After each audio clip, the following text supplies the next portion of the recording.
El tejido adiposo es probablemente el tejido más demonizado del cuerpo humano a pesar de ser esencial para la vida tal y como la conocemos. Pero como dice el refrán, demasiado de algo bueno puede convertirse en algo malo. Y en el video de hoy, con la ayuda de los cadáveres aquí en el laboratorio, vamos a ver en el punto en el que eso ocurre, que es, por desgracia, posiblemente antes de lo que creas. Hablaremos de los distintos lugares en los que el tejido adiposo puede almacenarse en tu cuerpo, así como en la forma en la que puede medirse en un entorno clínico o en la comodidad de tu casa. ¿Será uno importante? Hagámoslo.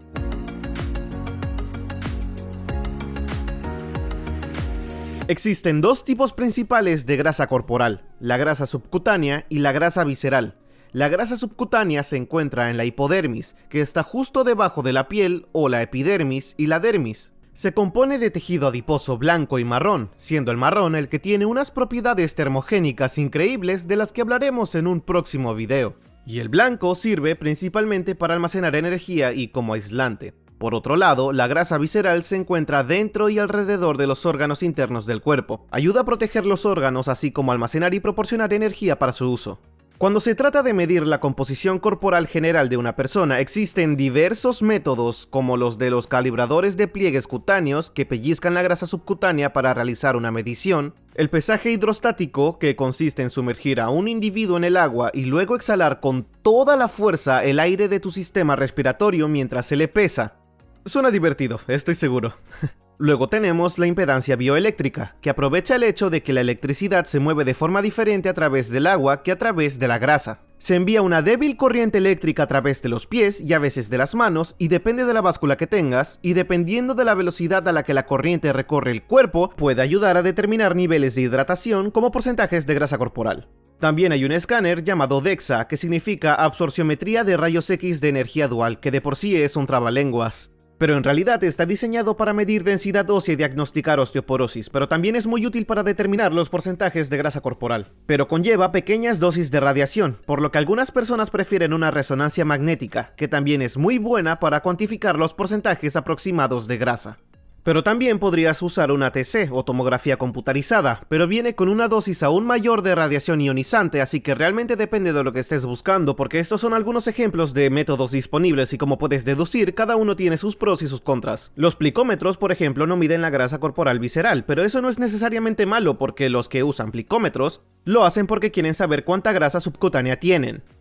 Los escáneres DEXA, como ya dije, no fueron diseñados para medir la grasa corporal, sino para la densidad ósea, lo que significa que los números que proporcionan en torno a la grasa corporal no son 100% exactos, lo que significa que para algunas personas no vale la pena el tiempo, el dinero que se invierte en ello, así como las pequeñas dosis de radiación ionizante que vienen con él. Más bien prefieren recurrir a otros métodos más cómodos, como la impedancia bioeléctrica o incluso las pinzas. A fin de cuentas, todo se reduce a solo dos preguntas. ¿Qué quieres saber? ¿Y por qué quieres saberlo? ¿Eres un culturista que busca conocer los misterios de tu propia deposición de grasa corporal? ¿Estás interesado en la longevidad y solo buscas acumular tantos datos sea posible para poder vivir el mayor tiempo posible? ¿Eres una mujer posmenopáusica preocupada por la osteoporosis o tienes sobrepeso y solo quieres saber cuánta grasa tienes y dónde se encuentra? Dependiendo de la persona y de la situación, algunos de estos métodos tienen mucho más sentido que otros, pero en mi opinión personal, y esto es solo mi opinión personal, creo que todo el mundo debería conocer su IMC. El IMC, o índice de masa corporal, es muy criticado por los profesionales de la salud y el bienestar por las diversas formas en las que podría ser engañoso, pero vamos a dejarlo a un lado por un momento. El IMC es la métrica más utilizada para determinar la altura, el peso y la proporcionalidad, o de otra forma, tienes un peso inferior al normal, un peso normal, sobrepeso u obesidad. Para calcular tu IMC solo tienes que dividir tu peso en kilogramos por tu altura en metros. O solo puedes buscar en internet porque hay un montón de calculadoras de IMC gratuitas que no te obligan a hacer las cuentas, lo que es estupendo. Pero acabarás con un número que luego tiene que encajar dentro de valores específicos. Así que todo lo que esté por debajo de 18,5 se considera bajo peso. Entre 18,6 y 24,9 se considera peso normal. Entre 25 y 29,9 sería sobrepeso y a partir de los 30 se considera obesidad, con varios niveles de obesidad más allá. En mi caso, mido 5 pies y 8 pulgadas o 1,72 metros y peso 164 libras o 74,4 kilos según esta mañana, lo que me da un IMC de 24,9. Es el límite superior exacto de lo que se considera un peso normal. Si subo aunque sea un solo kilo, pasaré a la categoría de sobrepeso, ya que mi IMC será ahora de 25,1. Lo que nos lleva de nuevo a los problemas del IMC.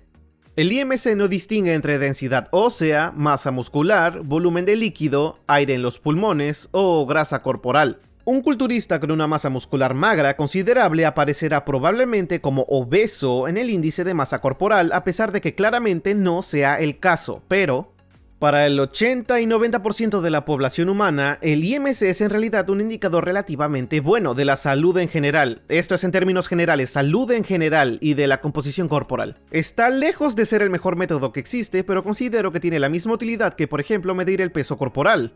Es mejor hacer un seguimiento de algo en vez de nada, y si lo haces durante suficiente tiempo puedes llegar a determinar una tendencia. Y si lo combinas con una buena rutina de ejercicios, análisis de sangre anuales, una dieta sana y otras cosas, te ayudará a tener una idea relativamente clara de tu estado actual de salud. Pero quiero ser muy claro, esto es lo mínimo viable, pero si lo comparamos con la cantidad de gente que no hace nada de seguimiento, es bastante bueno siendo considerado. En un mundo perfecto, las personas no controlarían tanto el IMC como la cantidad de grasa visceral y subcutánea que tienen, y combinarían esa información con su análisis de sangre anuales, su rutina de ejercicio, su dieta y etc. Pero teniendo en cuenta que para ello se necesita una TC, una resonancia o un escáner DEXA, no es factible para la mayoría de la gente, así que es razonable que apoyen el IMC en su lugar para proporcionar algún tipo de conocimiento en cuanto a cómo andan en términos de composición corporal general. Pero ahora que sabemos qué es la grasa y cómo se puede medir, hablemos del momento en que se convierte en una amenaza para la vida. Estás viendo las cavidades torácica y abdominopélvica, y como puedes ver hay una tonelada de órganos y estructuras dentro de ellas. Pero cuando estamos hablando de grasa visceral, lo que estamos hablando es en la grasa que se acumula dentro de estas cavidades, y probablemente ya puedes ver el problema aquí, y es que está limitado el espacio, así que cuanta más grasa visceral se acumule, peor será la situación. Demasiada grasa visceral está asociada con la hipertensión, enfermedades renales, cáncer, las enfermedades cardiovasculares y el síndrome metabólico. Para hacerlo simple, demasiada grasa visceral puede provocar un derrame cerebral, diabetes tipo 2, gota, triglicéridos altos y muchas cosas más, así que probablemente te preguntes, bueno, ¿cuánta grasa es demasiada? Todo el mundo debería tener algo de grasa visceral, así que todo lo que ves aquí que es de color amarillo es un ejemplo de grasa visceral, y un ejemplo muy fácil de eso es esto de aquí. Esto se llama epiplón mayor. Es un delantal graso que cubre tu intestino delgado. Está cargado de vasos sanguíneos, células inmunes, es un pedazo de tejido realmente genial. Pero al levantarlo podemos ver el intestino delgado. Pero este es el intestino delgado. Se puede ver que está unido a la pared del cuerpo con este tejido aquí llamado mesenterio. Y esto está cargado de vasos sanguíneos que van a tomar los nutrientes que fluían a través del intestino delgado y en realidad los trae en el cuerpo y los envía al hígado con el fin de ser limpiados. No podemos ver los riñones porque van a estar atrás del peritoneo, pero por cierto, este es otro ejemplo de grasa visceral aquí. Así que no podemos ver los riñones, pero tengo un riñón justo aquí que tiene un montón de grasa alrededor, se llama fascia renal.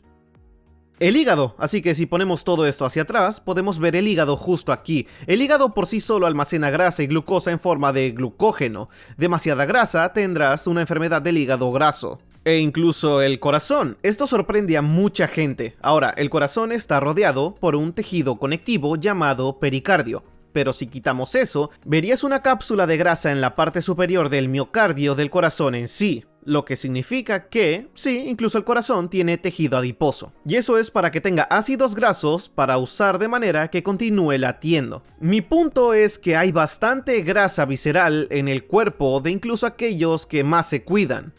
El problema no es tenerla, sino tener demasiada.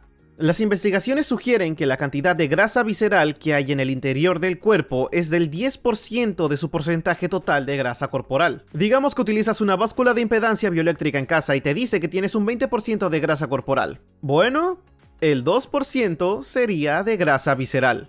Para las personas de 20 a 39 años, las mujeres deben tener como objetivo un 21 y 32% de grasa corporal y los hombres deberían tener entre un 8 y un 19 de grasa corporal. Para las personas de 40 a 59 años, las mujeres deberían fijarse como objetivo un 23 a 33% de grasa corporal y los hombres entre un 11 y 21% de grasa corporal. Y este es un punto importante que quiero hacer. Las mujeres tienen mayores proporciones de grasa corporal que los hombres, y eso es debido al efecto que los estrógenos tienen sobre los diversos tejidos en el cuerpo, incluyendo ser parte integral de todo el proceso de deposición de grasa.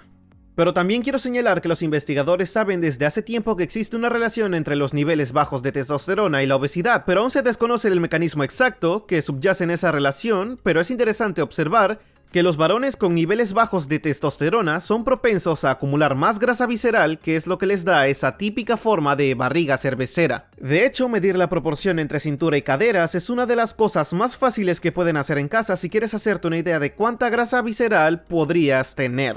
Todo lo que tienes que hacer es medir el lugar más estrecho de tu cintura, que suele estar justo por encima del ombligo, y luego vas a medir la parte más ancha de tus caderas.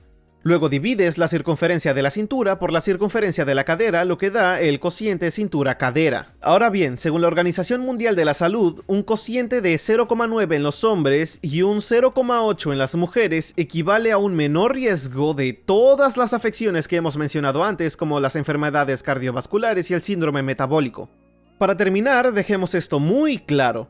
El punto exacto en el que la grasa corporal se convierte en una amenaza para la vida es difícil de cuantificar porque depende de un montón de variables como la edad, el sexo e incluso la genética. Pero en términos generales, si tu porcentaje total de grasa corporal está por encima de lo normal, es muy probable que tu grasa visceral, que es el tipo más peligroso de grasa corporal, también esté en un rango poco saludable. Cuanto mayor sea tu porcentaje de grasa corporal total, mayor será tu porcentaje de grasa visceral, más probabilidades tendrás de desarrollar una de estas afecciones potencialmente mortales como diabetes tipo 2 o incluso puedes sufrir un ACV. Aunque determinar tu composición corporal no es 100% exacto, fácil o barato, hacer un seguimiento incluso de información básica como tu IMC o tu proporción cintura-cadera puede ser extremadamente útil para determinar algún tipo de tendencia sobre la que puedas actuar, algún tipo de estrategia basada en la salud para intentar devolverte a esos rangos normales. Gracias a todos por ver, como siempre asegúrense de dar like, comentar, suscribirse si así lo desean, y los veré en el siguiente.